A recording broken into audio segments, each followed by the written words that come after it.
Hello everyone. तो आज की वीडियो के अंदर हम अपना इकोनॉमिक्स का नेक्स्ट लेसन प्लान डिस्कस करने वाले हैं। तो लेसन प्लान बनाने के लिए सबसे पहले आपको जनरल इन्फॉर्मेशन लिखनी होती है। तो जनरल इन्फॉर्मेशन में क्या क्या चीज़ें लिखनी है, तो सबसे पहले हम वो डिस्कस करेंगे। तो सबसे पहले आपको लिखना होता है पाठ योजना संख्या कि आपका कौन सा लेसन प्लान नंबर है। तो ये आपका जो भी लेसन प्लान नंबर है वो आप यहाँ पे लिख देंगे। होता है छात्र अध्यापक का नाम, यहाँ पर जो कि आपको अपना खुद का नाम लिखना है। उसके बाद आपको लिखना होता है विद्यालय का नाम कि आप किस स्कूल में अपनी टीचिंग प्रैक्टिस के लिए जा रहे हैं। तो आप जिस भी स्कूल में अपनी टीचिंग प्रैक्टिस के लिए जा रहे हैं उस स्कूल का नाम आप यहाँ पे लिखेंगे। उसके बाद आपको लिखनी होती है दिनांक, यहाँ पर आप डेट लिखेंगे कि इस डेट को आपने ये जो टॉपिक है वो स्कूल के अंदर करवाया है।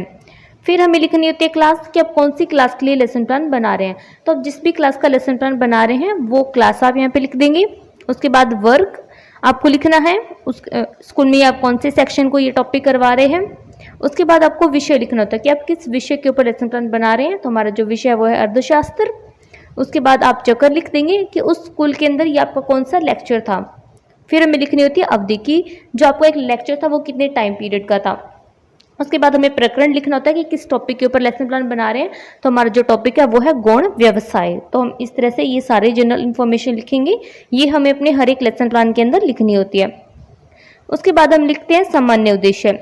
सामान्य उद्देश्य हमारे सब्जेक्ट से रिलेटेड होते हैं कि हम जो भी सब्जेक्ट बच्चों को करवा रहे हैं उसको करवाने के पीछे हमारा क्या एम है, उससे जो कि हम स्टूडेंट को क्या चीज़ सिखाना चाह रहे हैं। तो हमारा सब्जेक्ट क्या है अर्थशास्त्र। तो अर्थशास्त्र करवाने के पीछे आपका क्या एम है, इस सब्जेक्ट को पढ़ाकर आप बच्चों को क्या चीज़ सिखाना चाह रहे हैं।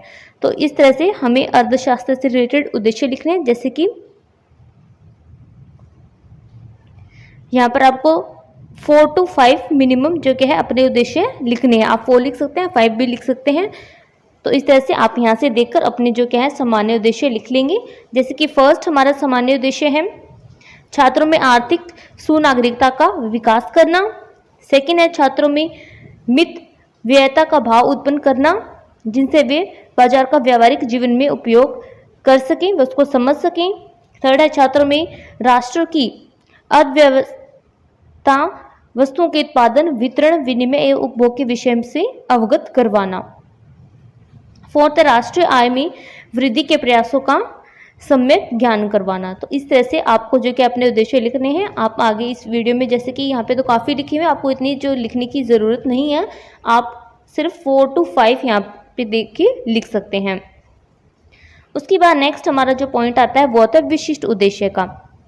यहाँ पर हमें अपने विशिष्ट उद्देश्य लिखने होते हैं। जो हमारे विशिष्ट उद्देश्य होते हैं वो हमारे टॉपिक से रिलेटेड होते हैं कि जो भी हम टॉपिक करवा रहे हैं उसको करवाने के पीछे हमारा क्या एम है, उससे हम स्टूडेंट को क्या चीज़ सिखाना चाह रहे हैं। तो हमारा टॉपिक क्या है, हमारा टॉपिक है गौण व्यवसाय। तो गौण व्यवसाय से रिलेटेड हम अपने विशिष्ट उद्देश्य लिख देंगे। तो विशिष्ट उद्देश्य को आप डायरेक्ट भी लिख सकते हैं या फिर आप चाहें तो इस तरह से अलग अलग पॉइंट बनाकर भी लिख सकते हैं। जैसे कि फर्स्ट है ज्ञानात्मक, तो आप ज्ञानात्मक उद्देश्य से रिलेटेड 2 पॉइंट यहाँ पे लिख देंगे। फिर आता है बोधात्मक, तो अब आप यहाँ पर बोधात्मक उद्देश्य से रिलेटेड 2 पॉइंट लिख देंगे। फिर आता है क्रियात्मक, और तो अब आप यहाँ पर क्रियात्मक उद्देश्य से पॉइंट लिख देंगे। तो इस तरह से आपको अपने विशिष्ट उद्देश्य लिखने होंगे। उसके बाद हमें लिखनी होती है अपनी सहायक सामग्री कि ये लेसन प्लान बनाने के लिए अगर आपने कोई सहायक सामग्री का यूज़ किया है, तो जैसे कि मॉडल, चार्ट, पीपीटी, ये सब क्या होते हैं हमारी सहायक सामग्री होती है। अगर आप इस तरह का मटेरियल यूज़ कर रहे हैं तो वो आपको यहाँ पे लिखना होता है। तो सहायक सामग्री हमने यहाँ पे लिख दी। उसके बाद नेक्स्ट जो पॉइंट आता है वो होता है पूर्व ज्ञान। अब जो क्या हमें बच्चों की प्रीवियस नॉलेज को टेस्ट करना होता है कि बच्चे इस टॉपिक के बारे में पहले से कितना जानते हैं। ये आपको अपने हर एक लेसन प्लान में करना होगा। कोई भी टॉपिक बच्चों को क्लास में आगे करवाने से पहले आपको उनकी पहले प्रीवियस नॉलेज टेस्ट करनी होती है। उसी के बेस के ऊपर ही आप जो क्या है क्लास में बच्चों को टीचिंग करवाना स्टार्ट कर सकते हैं। तो इसके लिए आपको इस तरह से हेडिंग डाल देनी है प्रस्तावना। उसके बाद आप 2 कॉलम बनाएंगे, छात्र अध्यापक कथन और छात्र कथन। छात्र अध्यापक कथन के अंदर आप क्लास में स्टूडेंट से कौन कौन से क्वेश्चंस पूछेंगे वो आप लिख देंगे, और छात्र कथन के अंदर स्टूडेंट उनका क्या आंसर देंगे वो आपको यहाँ पे लिखना होता है। तो जैसे कि फर्स्ट टीचर क्लास में क्वेश्चन पूछता है भारत के कुछ प्रमुख व्यवसायों के नाम बताइए। तो बच्चे यहाँ पे बताते हैं पशुपालन, कृषि, मत्स्य पालन। फिर सेकंड है प्राथमिक व्यवसाय किस पर निर्भर करता है। तो बच्चे आंसर करते हैं प्रकृति पर निर्भर करता है। फिर इसी तरह से आपको जो कि अपने अदर क्वेश्चन भी यहाँ पर स्टूडेंट से पूछने हैं और देखना है कि स्टूडेंट उनका क्या आंसर कर रहे हैं। उसके बाद नेक्स्ट हमारे पास आ जाता है, यहाँ पर आप अपना उद्देश्य कथन भी लिख सकते हैं। उद्देश्य कथन में आप बच्चों को बताएंगे कि आज जो क्या है हम भारत के जो गौण व्यवसाय हैं उनके बारे में पढ़ने वाले हैं। उसके बाद हमें पॉइंट डाल देना है प्रस्तुतिकरण। यहाँ पर जो क्या हमारा जो भी टॉपिक होगा उसको हम क्लास में डिटेल के अंदर एक्सप्लेन करना स्टार्ट कर देंगे। तो आपको इस तरह से 3 कॉलम यहाँ पे बनाने हैं। फर्स्ट कॉलम की हेडिंग होगी शिक्षण बिंदु, सेकेंड की होगी छात्र अध्यापक कथन या फिर छात्र अध्यापिका कथन, फोर्थ कॉलम की हेडिंग होगी छात्र कथन। शिक्षण बिंदु के अंदर हमारे जो भी मेन पॉइंट होंगे हमें वो लिखने होंगे। छात्र अध्यापिका कथन के अंदर एक क्लासरूम के अंदर जो एक टीचर की एक्टिविटी होगी वो हमें लिखनी होगी, और छात्र कथन के अंदर क्लासरूम के अंदर जो स्टूडेंट की एक्टिविटी होगी हमें वो लिखनी होती है। तो छात्र कथन के अंदर आप पहले पॉइंट डालेंगे गौण व्यवसाय का अर्थ। तो सबसे पहले आप क्या करेंगे, आप पहले स्टूडेंट से क्वेश्चंस पूछेंगे ये जानने के लिए कि बच्चे गौण व्यवसाय के बारे में कुछ जानते या फिर नहीं जानते हैं। तो जैसे कि फर्स्ट टीचर क्वेश्चन पूछता है कृषि व्यवसाय पर आधारित उद्योग कौन से हैं, तो बच्चे आंसर करते हैं चीनी उद्योग। फिर उसके बाद टीचर क्वेश्चन पूछता है ये उद्योग किस प्रकार के होते हैं, तो बच्चे यहाँ पर कोई आंसर नहीं दे पाते हैं। तो ये क्या होता है, ये हमारा एक समस्यात्मक प्रश्न हो जाता है। फिर आता है स्पष्टीकरण। अब आप बच्चों को क्या है गौण व्यवसाय के अर्थ के बारे में बताएंगे कि गौण व्यवसाय क्या होता है और कौन कौन से जो व्यवसाय हैं वो गौण व्यवसाय के अंदर आते हैं। तो आप यहाँ पर बच्चों को एक्सप्लेन करना स्टार्ट कर देंगे। तो इस तरह से आप कुछ पॉइंट यहाँ पर लिख सकते हैं गौण व्यवसाय से रिलेटेड। अब आपने जो क्या है बच्चों को गौण व्यवसाय के बारे में अच्छे से बता दिया है।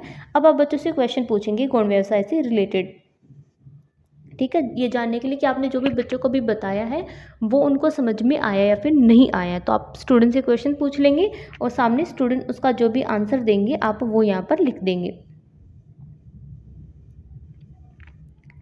तो इसके बाद हम यहाँ पर 2 क्वेश्चन और पूछेंगे और स्टूडेंट का जो आंसर है वो हम यहाँ पर लिख देंगे। फिर आता है हमारा सेकंड पॉइंट जिसका नाम होता है सूती वस्त्र उद्योग। अब हम जो क्या है पहले बच्चों से सूती वस्त्र उद्योग से रिलेटेड यहाँ पर क्वेश्चन पूछेंगे और देखेंगे कि बच्चे उनका क्या आंसर कर रहे हैं। उसके बाद जो क्या है बच्चों को सूती वस्त्र उद्योग के बारे में एक्सप्लेन करना स्टार्ट कर देंगे। तो इसी तरह से आपको अपने आगे के पॉइंट भी करने होंगे। वीडियो में आगे बढ़ने से पहले अगर आपने अभी तक वीडियो को लाइक नहीं किया तो वीडियो को लाइक कर दें, और चैनल के ऊपर न्यू है तो चैनल को सब्सक्राइब कर दें, जिससे जो कि आपको आने वाली वीडियो का नोटिफिकेशन मिल जाएगा। साथ में इस चैनल के ऊपर और भी बहुत सारे लेसन प्लान मैंने अपलोड कर दिए हैं हर एक सब्जेक्ट से रिलेटेड, तो आप वो जाकर देख सकते हैं। तो हम बच्चों को यहाँ पर सूती वस्त्र उद्योग के बारे में बताएंगे। आप वीडियो को पॉज करके ये लिख सकते हैं, उसके बाद आप आगे वीडियो को कंटिन्यू कर सकते हैं। तो बच्चों को सूती वस्त्र उद्योग के बारे में बताने के बाद अब हम उनसे क्वेश्चन भी पूछेंगे ये जानने के लिए कि जो भी हमने बच्चों को बताया है वो उनको समझ में आया या फिर नहीं आया है। तो इसी तरह से आपको भी करना है। नेक्स्ट आता है जूट या पटसन उद्योग। अब आप बच्चों को जूट या पटसन उद्योग के बारे में बताएंगे कि बाद में जूट और पटसन उद्योग किस तरह से हैं। तो आप ये चाहें तो ये आप लिख सकते हैं। आप कुछ कम लाइंस भी लिखना चाहते हैं तो वो भी लिख सकते हो, क्योंकि यहाँ पर आपको सिर्फ एक आइडिया ही देना होता है। आप कुछ तो लिख नहीं सकते, सिर्फ आपको यहाँ पे इंपॉर्टेंट पॉइंट ही लिखने होंगे। तो बच्चों को हमने जूट या पटसन उद्योग के बारे में बता दिया। उसके बाद अब जो क्या है हम बच्चों से क्वेश्चन भी पूछेंगे ये जानने के लिए कि जो भी हमने उन्हें बताया वो उन्हें समझ में आया या फिर नहीं आया है। फिर आते हैं शाम पट कार्य। अब आप चाहें तो बच्चों को ब्लैक बोर्ड के ऊपर भी कुछ लिख के दे सकते हैं उनके ब्लैक बोर्ड वर्क के लिए। जो भी इंपॉर्टेंट पॉइंट होंगे आपके टॉपिक से रिलेटेड आप वो यहाँ पर लिख सकते हैं। उसके बाद आते हैं हमारे पास मुख्य बिंदु। तो हमारे टॉपिक के अंदर जो भी मेन पॉइंट्स होंगे वो हम यहाँ पर लिख देंगे। जिसके बाद का प्राचीनतम जो उद्योग है वो है सूती वस्त्र उद्योग, और मुंबई को सूती वस्त्र उद्योग की राजधानी कहते हैं। थर्ड है पटसन व जूट को सोने का रेशा कहा जाता है। और फोर्थ है जूट उत्पादन में भारत विश्व में प्रथम स्थान पर है। अब आप बच्चों को निरीक्षण कार्य भी कर सकते हैं। आप देखेंगे कि बच्चे क्लासरूम के अंदर जो आपने उनको करवाया वो अच्छे से कर रहे हैं या फिर नहीं कर रहे हैं। उसके बाद आप मूल्यांकन के लिए भी कुछ प्रश्न यहाँ पर बच्चों से पूछ सकते हैं, और आप लास्ट में जो क्या बच्चों को होमवर्क दे देंगे।